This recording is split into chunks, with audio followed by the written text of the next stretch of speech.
In this episode of the Locked On NBA Big Board Podcast, it is the preseason rookie report volume 6.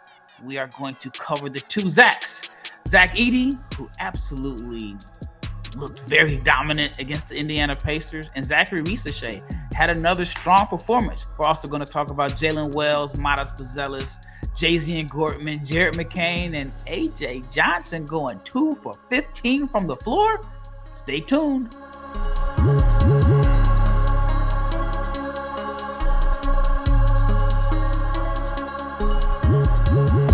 Big shout out to each and every person that has made the Locked On NBA Big Board Podcast your first listen of the day. I'm your host, Rafael Barlowe, along with my co-host, my brother James Barlowe. We've been having fun covering the preseason games for the rookies. It's going to get interesting within the next week or so because some of these guys might not be playing. Some will be in the G League, but they're getting an opportunity to play and try to fight for a spot in the rotation. And we're getting an opportunity to actually talk about basketball because it's rough between summer league and preseason. You're just talking about hypotheticals, but now we got some real basketball to talk about. But before we get into this episode, I want to let you know that it is brought to you by Game Time. Download the Game Time app, create an account, use the code LOCKEDONNBA for $20 off your first purchase. And if you are not subscribed to the YouTube channel, please subscribe. But you know what? I want to give a shout out to all the new subscribers. We've been on a roll lately.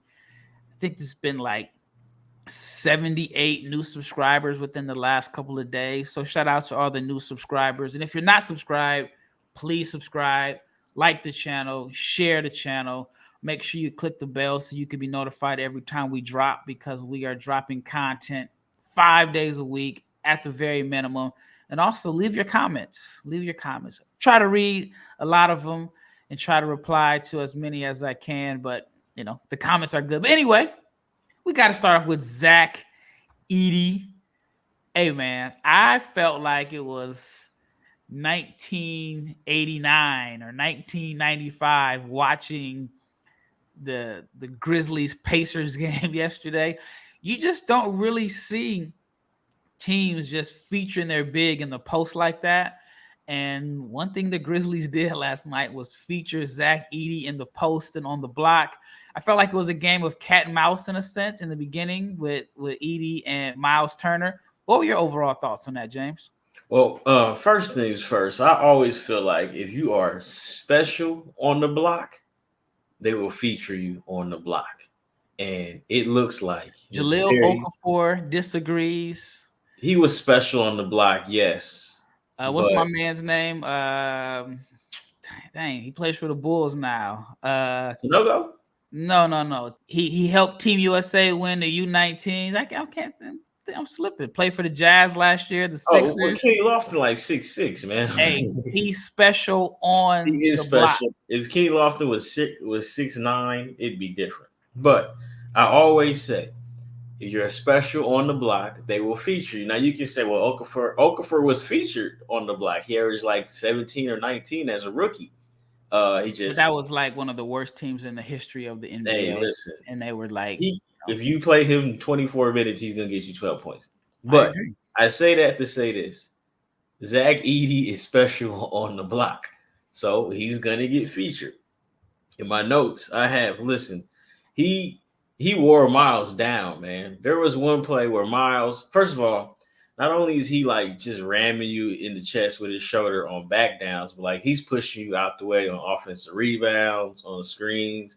Like I could tell just from the little bit that I did see that like Miles was like, all right, dog, I'm not trying to deal with this dude all day, man. He hit me so hard. I'm cool. I'm not used to this.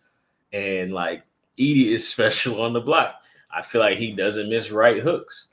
But most importantly, I mentioned, I think the second game, maybe it was the game against Chicago, and there was another game I can't remember. He didn't look good on defense. He looks good on defense. So, like, he should basically be, like, the front runner for Rookie of the Year. He's going to have a clear pathway to minutes. He has a talent to be productive. And yeah, man, he looked good on defense. Miles tried to beat him off the dribble. I don't think that's really Miles' game, but Miles is a tough cover because he's a very good 3-point shooter at 6'10", 6'11", and he held his own, especially with him attacking, especially with Miles trying to attack Zach Edey off the dribble. But yeah, he looks legit, man. And somebody could probably say, "Oh, you weren't high on him before." Doesn't matter, man. I'm here now. Like, he's special on the block. Yeah, so I don't know if it was you or was it Richard or maybe it was Leaf. I don't know. I've done so many podcasts, but I was at the first game of the preseason where the Mavericks played the Grizzlies, and because it was basically empty, I sat probably like in row 5 behind the hoop, and I remember like taking notes. Like, Edey is wearing Daniel Gafford down in the first quarter just because he's leaning on you.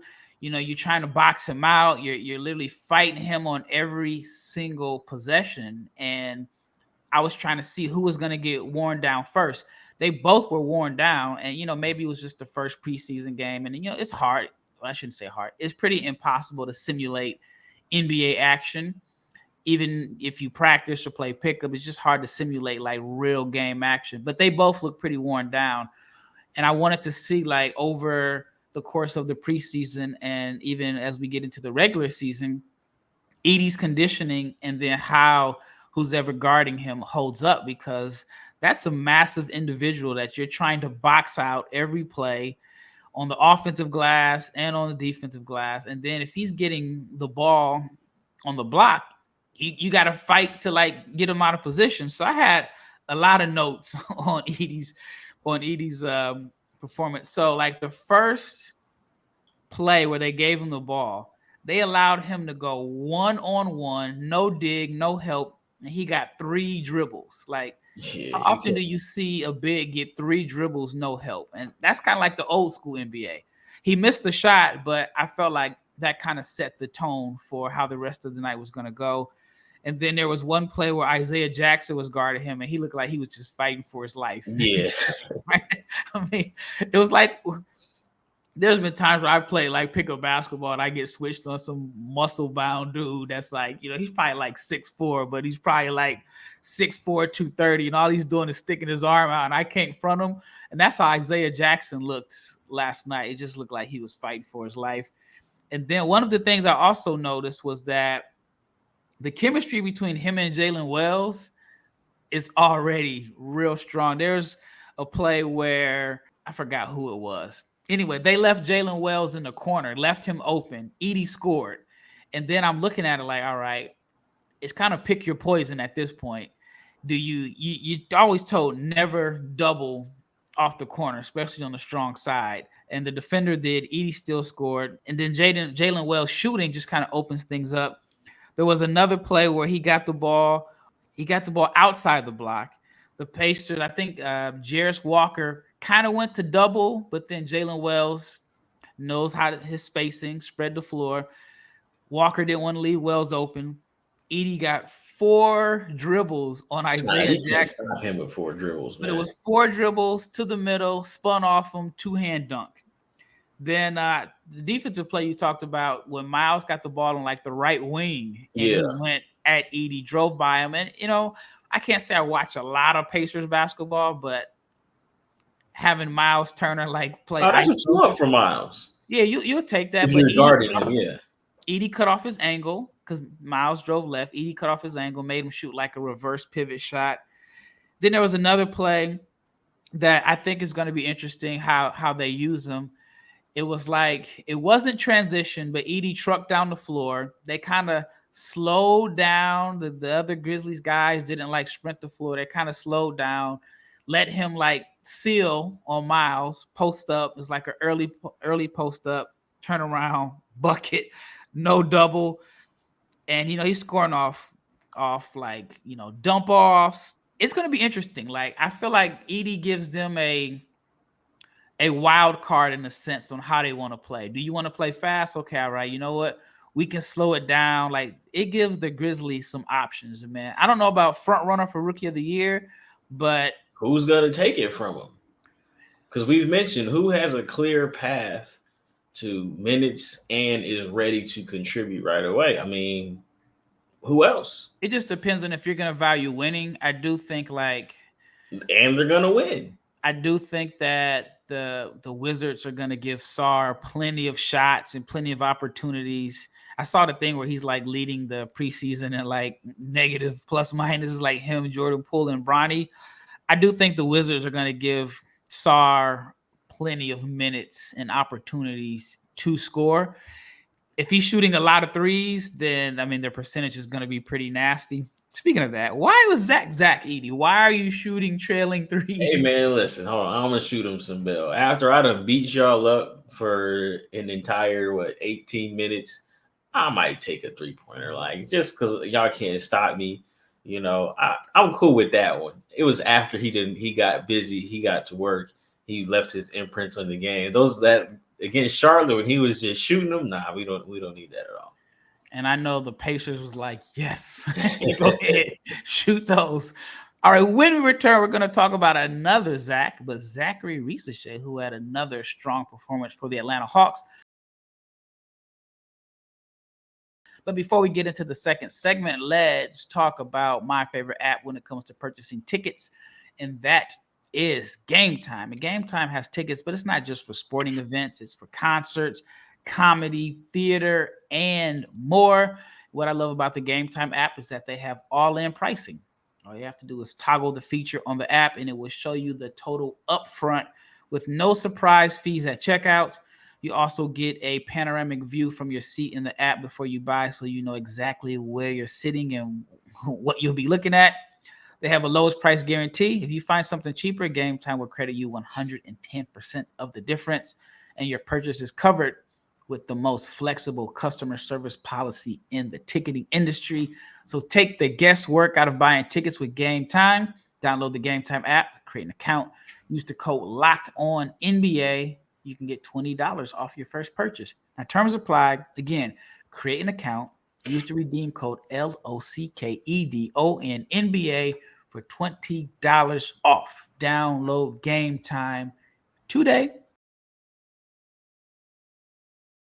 All right, Zaccharie Risacher, number one pick. I mean, I'll be honest. I've been critical about Risacher. I don't think he's your traditional number one pick. And I feel like the goalposts are being moved a little bit for him. I think he's going to be good. I think he's going to be fine. But I don't see him as like your franchise number one guy. He could end up being like Andrew Wiggins. Andrew Wiggins did average like 25. I think, did he average like 25 one year? Or I know he averaged like 25 on like 22 shots a game. So I think he could be an Andrew Wiggins type player. He's going to play 10, 12, 15 years. May not be your franchise guy, but could be really good as a third/fourth option on that team at Golden State. At the end of the day, a guy that can help you win games. And I think Risacher is going to be that guy. Franchise guy, don't know. All-star, I think Wiggins made one all-star team. That's because he had the K-pop behind him, though. He had the what? K-pop stands, man. They did something where, it's like an international hive, man. You wouldn't understand. I remember. But yeah, Risacher had another strong performance. He had 14 points, 8 rebounds, 1 assist. What were your thoughts on Risacher's game? Yeah, he did most of his damage off the ball as expected with, Zaccharie Risacher. A lot of points as the roll man, rolling to the basket, as a pop guy. He's really good off the ball. I think he created one shot for himself, one bucket for himself. He drove a baseline going left. Against his fellow Frenchman. Yeah.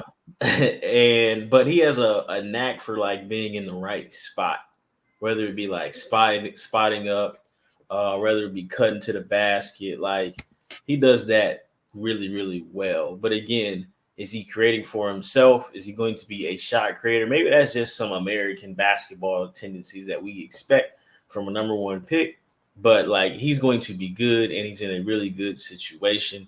And it's going to come down to like he's a high IQ player. But like I said, you said, I wasn't as high on him. But again, he's going to be productive. good spot in Atlanta, and he does the little things that matter, regardless of him being like the number one pick or not. Yeah, he's going to do things that contribute to winning. I wanted to see how they used him, and I like how they've used him in pick and rolls. There was one particular play where it's like a pick and pop, and then he cut to the basket on the pick and pop. I think that's a new wrinkle. And then I've used him at the dunker spot, even though Kyle Lowry blocked his shot at the dunker spot. There was another play where it's like a dribble handoff into like he was the ball handler to a dribble handoff and it was cut. So I mean, there's a variety of ways that they can use him and just kind of create open looks for him. I like there was a play where Trae Young and Clint Capella ran a pick and roll, and Capella, it looked like a set play because Capella got the ball as the roll man and immediately like turned and fired it to Risacher for a corner three. So I think he's going to be good. Do you think, and I think I asked you this question, do you think he's their starter opening night or the first month of the season? I think the first month of the season for sure, but like you had mentioned, he might be trying to showcase DeAndre Hunter while you can before, unfortunately, I mean, he has a history with injuries, so you never know with him. But I don't know, man. I think he's going to play significant minutes, whether or not he starts. And not just because he was the number one pick, but because, like we mentioned, he plays the right way, as Larry Brown would say. And again, if he's going to make shots and you can use him as a role man, Trae's going to need all the spacing that he needs, all the spacing that he can get. I think he's going to play at least half the game, regardless of whether or not he starts. Yeah, he played 23 minutes yesterday, so he was third on the team in minutes behind Jalen Johnson and Trae Young. But they started Hunter, who played 15 minutes and was 1 of 3 from the floor with 2 points. And then they also started Dyson Daniels. I wonder if they're going to be able to get enough offense from those two guys. See, that's the thing. Do you want to start Dyson Daniels because he can defend multiple positions? Or do you want to say, you know what, Risacher, you can defend multiple positions, maybe not at the level of a veteran like Dyson Daniels, but you give us a much better scoring punch. So and I think Daniels gives them like another ball handler and, another guy that can initiate the offense when Trae Young's down the ball. All right, let's talk about Jaylen Wells. He's been one of the most impressive rookies to me in the preseason. I know you mentioned you didn't think he was – I mean, you didn't say he couldn't create his own shot, but I think he can create his own shot. It's not necessarily an ISO, but he just has this great pace. He gets to it.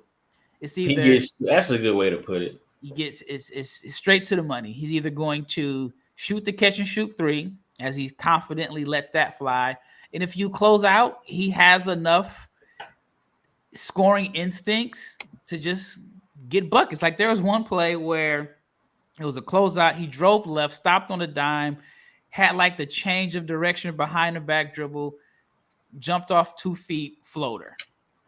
That's the stuff like that to where I think he's going to be really effective as a shooter and a guy that can attack closeout to make plays. Raf, I get all that. Let's get right to it. How are they going to deny him minutes? That I don't know. That's what I want to know. Listen, Jaylen Wells plays the right way. He's great off the ball. He has just enough to keep you honest on the ball. He doesn't miss. He rebounds. He's unselfish. He'll make the right play. How do they keep him off the floor? I have no idea. I need to ask my Memphis Grizzlies Twitter followers here. Who is going to be the odd man out in that rotation? Vince Williams played extremely well last year, right? We know Gigi gets to it, right? Conchar, if you play Conchar minutes, he plays well. Somebody is going to get the short end of the stick on minutes. And like I find it hard to not play Jaylen Wells, especially if you're going to play Edey. Yeah, they have chemistry. I don't know, man. I have no idea. I think he should play. Now, who should they like take out the rotation? I don't know, but just a few games. 13 points against Dallas, 12 points against Charlotte. And then he was like 4 of 12 versus Charlotte, 4 of 11 versus Dallas. But the last two games, 9 of 18 for 24 points against the Bulls. And he was 4 of 7 from the floor with 12 points against the Pacers. But he's been shooting the ball well from 3. 2 of 3 against the Pacers, 4 of 10, 1 of 4, 3 of 5. So he rebounds. Like you say, he has 2 games with 6 or more rebounds. I don't know. You got to find a way. To play. You got to find a way. All right, because you figure Kennard. I forgot about Kennard. Smart. I don't know. There's such thing as having too many guys, and Memphis might have too many guys. I think there is a such thing as having too many guys. I mean, Edey's going to play, but like we mentioned before, Jaren Jackson is unguardable at the 5. Right now, it's a different look, but Brandon Clark seems to be healthy. That's a vertical lob threat too, and he's best at the 5. Like, what's Memphis going to do with all these guys, man? I don't know. Glad it's not my problem to sort out. All right, when we return, we're going to talk about Buzelis, Jazian Gortman, Jared McCain, and we got to talk about A.J. Johnson. It's not like to bash him. He went 2 for 15 from the floor, but we got to dig a little deeper into that performance. Before we get into the last segment, I want to let you know if you are an NFL fan or NBA fan, you can start the season with a big return on FanDuel, which is America's #1 sportsbook. But when you get a hunch in the middle of the game, you can check out the latest stats, view live play-by-play, and so much more. And it's on the same page where you place your bets. You'll get started with $200 in bonus bets, guaranteed. All you have to do is place a $5 bet, and that's at FanDuel.com.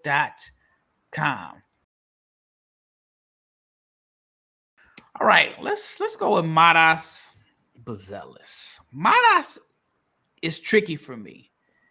The reason I say Matas is tricky because his flashes look good. Like, you see the size, the athleticism, how he handles the ball, how he moves, but then you're like, all right, the shooting is still tricky.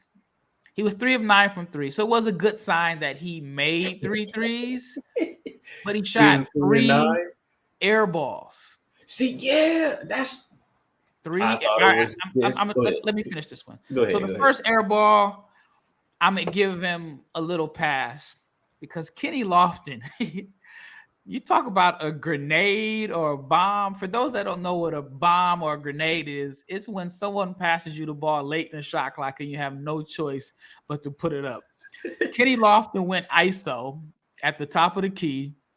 It was a sloppy play, threw a terrible pass. I mean, it wasn't on time. It wasn't on target. And I think Matas came off the bench, so he was bone dry. And his first shot, he had to fire up a 3 with 1.8 seconds left. It was an air ball. It went over the rim. Then he had an air ball where he shot a sidestep 3. And then he had a play where he went ISO against Brook Lopez and shot an air ball midi. But then he had some 3s that went down clean. The shooting is tricky to me. And it's even more mind-boggling that, and we're going to talk about this probably every episode, that Ryan Dunn has turned into a sniper. And I know that is like a total outlier, but man, that looks permanent. Like the shots he taking, man, those are shots you only take when you feel like it's going in every time. He's not just shooting, catch and shoot 3s. This isn't like Matisse Thybulle having a random year where he shot like 38% from 3. Yeah. No, this dude is shooting 3s with like Klay Thompson confidence. So I'm buying Ryan Dunn as a shooter, but like Matas, like you said, man. And what's crazy is I feel like that's the best game I've like ever seen him play as a professional. Yeah, he had a couple good games in the G League. He had a game-winning shot once where he got to the midi pull-up. I mean, they won like 2 games, and a lot of those games they weren't in. And I mean, you know, you scoring when the game is decided is different than it's a close game. And I think he sneak dunked on Giannis, who you can always catch because he's going to try to block everything. But like, I feel like that's the best game that I've seen him play, and he hit the 3 threes. But like you said, the air balls are for somebody that's supposed to have the reputation of being a shooter, like you get up 3 air balls. I think like only Kyle Kuzma shot more air balls in the preseason than Manas, but he stayed aggressive. I thought he was going to play a lot of 4. He is playing a lot of 4. The guard 5s are guarding him. Portis was guarding him. It's going to be an up and down season for him. I'm still not 100% sold on the shooting, even though he did hit 3. But like you said, he went 3 of 9. That's still below league average. But at the same time, hitting 3 threes is a plus because he hasn't been able to shoot the ball since becoming a professional. Yep.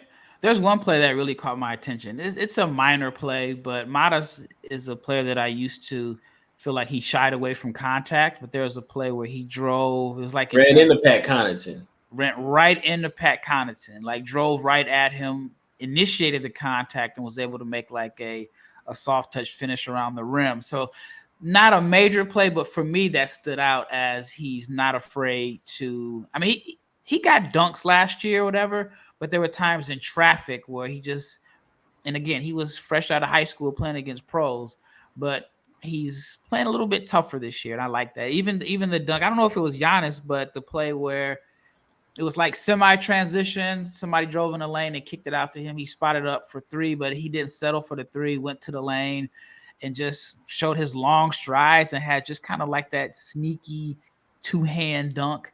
Mm-hmm. So, again, I thought the signs were there. I think he had like a 1-for-9 game a couple days ago. Yeah, he had a 5-point game game prior to this one. Yeah, I like the bounce back performance there. All right, let's talk about Jazian Gortman, a player that a lot of people haven't heard of.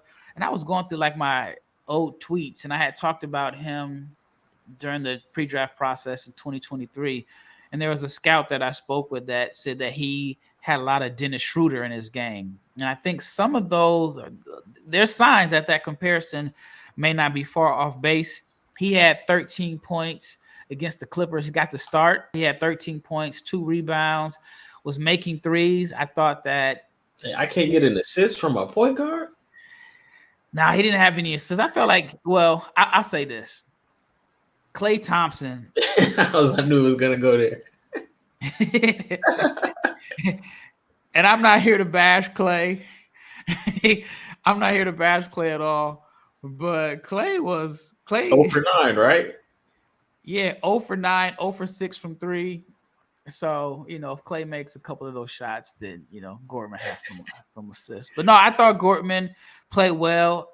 I feel like, and it's just, me, I feel like Gortman has at least made it a competition with Brandon Williams for that last 2-way spot. I think Brandon Williams is on the 2-way. I think he was last year.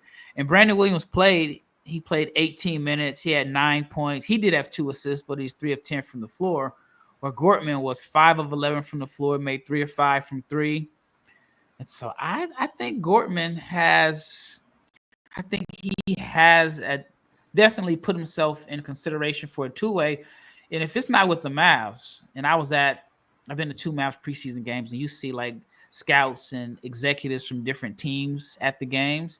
I think there's some other teams based off of what they've seen from the preseason and how he ended summer league that have to have some interest in Gortman.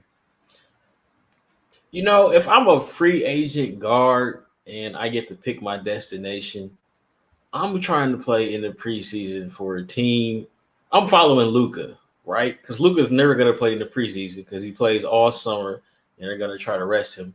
And he's in a great spot. Kyrie is 32, right? So there's preseason minutes for you.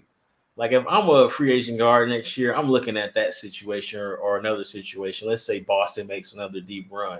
And I'm like, all right, man, I need 24 minutes a night to show what I can do. So that's smart by Gortman's people that he's doing that. And he's making the most of his opportunity. So shout out to him. Yeah, I'd go to if I'm a big, I'm going to Philly because sure. I'm following Jimmy Butler. I'm tagging along with some of these guys that are like 30-something years old that I know aren't going to play in the preseason. Hey, the Clippers. Harden plays, but yeah. Bro, from a wing though. Yeah, they got a bunch of wings. But yeah, that's he put himself in a really, really good position. And it started with how he played the summer league. And then we can talk about Jared McCain. Man, let me talk about McCain, man. Let me talk. You want to talk about visually unpleasing, and I'm not trying to be a hater. I'm really not. But his game is just not fun to watch at this level because, like, and even in this screenshot, this still we had right there, that's how he dribbles. He carries the ball every trip down the court. He tries to muster paint touches, and more often than not, like, he just doesn't finish well. Especially going left. And he's going left. Like 3 layups going left. There was one play, it looked like it was open. He just didn't have enough like vertical pop to get above the rim. Any. And it's like, I'm not trying to be like all negative. I just don't think he's still trying to find himself as an NBA player is what I'm trying to say. Like, I think he can really shoot, but he's kind of struggled to shoot the ball even in summer league. But like, I think him going to the basket or just like trying to muster offense off the dribble should be secondary to him making 3-point shots. But he hit Mo Gay with the truck stick. Oh, he will run. He's tough. He will run over you. He ran over Gay. Not only did he like drive his shoulder into him, he added a little extra nudge, knocked him on the ground, and finished. That was the best play of the preseason for him. I think he's like a man stuck between positions and roles. I saw they try to give him some ball handling duties. He missed Buzelis on like on a ball screen. He could have made like a right hand pocket pass. He's not a point, not necessarily a 2. He's a volume scorer too. He can get hot. I mean, he shot over 40% from 3. I do think that he is in a good situation if he's gonna play as like a catch and shoot role. So he shouldn't have a lot of duties as the ball handler. But if you're Philly, then you try to develop him and see if you can give him some run at the one and make him kind of like your combo. But his game is definitely going to be his success is going to be centered around how well he shoots the ball. That's a fair point. And like you said, maybe they're just trying some stuff out because it's the preseason, but it doesn't look good at all. Not saying he can't play, but just visually, it just doesn't look good. It looks like everything is a struggle to get to the basket, and when he does get there, it's like he can't make layups. Speaking of getting to the basket and not being able to make layups, that is a perfect transition to AJ Johnson. My man was 2 of 15 from the floor. But here's the most crazy stat.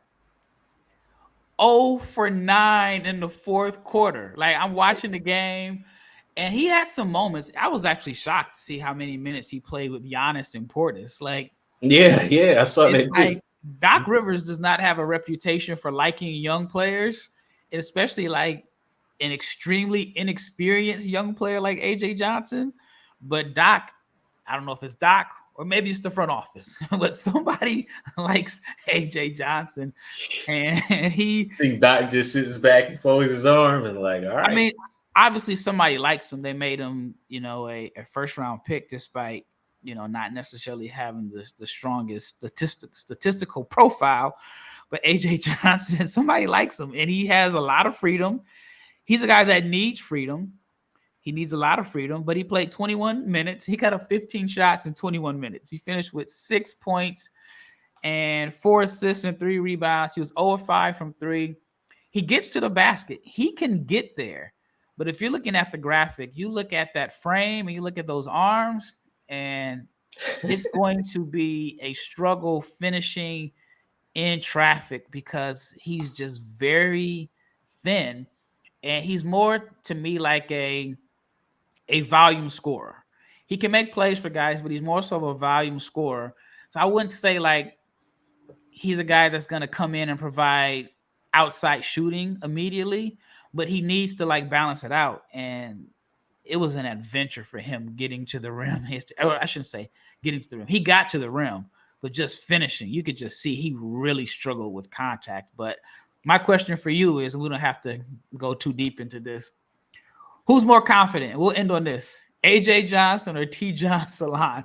Who's going to average, if they play in the G League or even limited minutes, who's going to average more shots per minute this year, AJ or T-John? I mean, I would say AJ because he has the ball in his hands to create, but T. John, if he touches it doesn't even really matter with him. And it's funny you said Kenny Lofton threw Matas a grenade. There's no such thing as a grenade for T. John. Like any shot, he wants him. Any shot is a good shot in his eyes. But shoot, I don't know. If we had to rank power rankings for confidence, I still think Ryan Dunn is number one. Yeah, but he's playing with controlled confidence. Man, he's still not even remotely the same offensive player he was 6 months ago. He's having 3 months ago. Yeah, he's having an outer body experience. Well, that wraps up this episode of the Locked On NBA Big Board Podcast. Once again, thank you for making this your first listen of the day. Now, for your second listen, you can become a fantasy basketball expert by following Josh Lloyd or watching the Locked On Fantasy Basketball Podcast. You can watch it on YouTube, you can listen to it, or wherever you listen to your podcast. Once again, Rafael Barlowe with my brother James, and we are out of here.